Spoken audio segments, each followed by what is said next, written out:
Hi, I'm actually set up this time.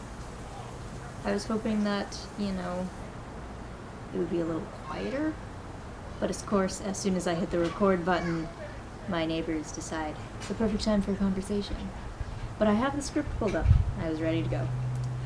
And I've got my Ghostbuster socks, so here we go. Hey there, creatures and cryptids, it's me, Jack. Welcome back to Doomsday Diner, the show where I give bite-sized theories about, the end of the world. You would think that I'd be able to read it since it's typed, but I guess that just doesn't mean anything.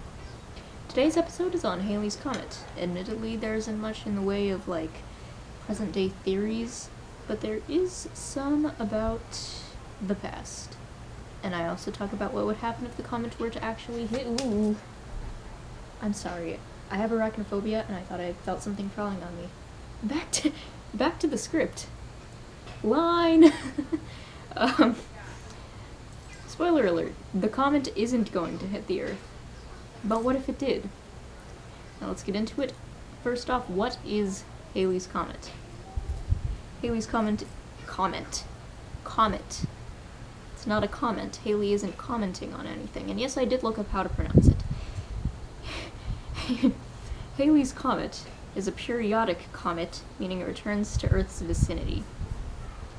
This particular comet returns about every 75 years, and the next time it will appear is in the year 2061, which means that we should be able to see it, which is cool. And it is visible to the human eye. Wiki says it's the only naked eye comet that can appear twice in a human lifetime. Anyways, it is time to hear about the end of the world. Back in 1910, when the comet passed, French astronomer Camille, I don't know how to pronounce that, bear with me, Camille Flammarion? I'll just write it in the description, and one of you can yell at me if I'm pronouncing it wrong, which I probably am. But anyways, the French astronomer said that there was cyanide gas in the tail of the comet, and that the gas would likely impregnate the atmosphere and possibly snuff out all life on the planet. Many air quotes. Although this theory lacked any support, much of any support, from the scientific community, mass panic ensued. Because of course it did. The year is 1910. People were buying gas masks, sealing any leaky vents in their homes. Just all over prepping for the end of the world, and there were scammers that were selling anti-comet pills, which were apparently made of sugar. I can imagine that the sugar would definitely keep a comet away. And definitely protect against cyanide gas. Not much actually happened when the comet passed, other than the death of King Edward the 7th. VII, it's in Roman numerals. Though I think we can all agree his death was unrelated. Probably. Certainly wasn't caused by the cyanide gas. Now what would happen if the comet actually hit Earth?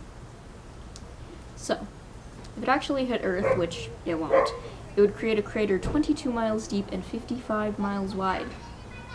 The initial impact would cause a magnitude 10 earthquake, which, if I recall, is bigger than any earthquake we've ever experienced on Earth, and energy from the blast would incinerate everything in its path for hundreds of miles. Not only would whichever country that was hit be basically destroyed on impact, the dust clouds, lack of sun from the dust, and the initial impact and shock waves would eventually cause basically everything on Earth to die. No sun, no plants. No herbivores, no prey for predators to eat. No food for them, they die. We eat virtually the same things that they eat, humans would go extinct too.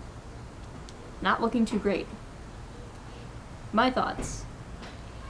Obviously, I don't think the comet is going to hit Earth. It's impossible. More than just implausible, it's impossible. Unless something knocked it off course, but that would just be probably highly unlikely. It's been proven that it's not going to hit Earth. I do think hearing about what would happen is interesting, but it won't happen, so we have nothing to worry about. It's a very good thing, considering it would lead to mass extinction of most, if not all, species. if you're interested in space, tune in soon for an episode on aliens. I'll probably get to that. Eventually. Maybe. Aliens. This marks the end of the second episode of Doomsday Diner, the show where I don't prophesize the end, just talk about different ways it could happen. If you have any cool space facts, leave them in the comments, and don't forget that for this video only, milkshakes are half off at the Doomsday Diner. I'll see you I can say words. I'll see you in the next video. Bye, don't get abducted.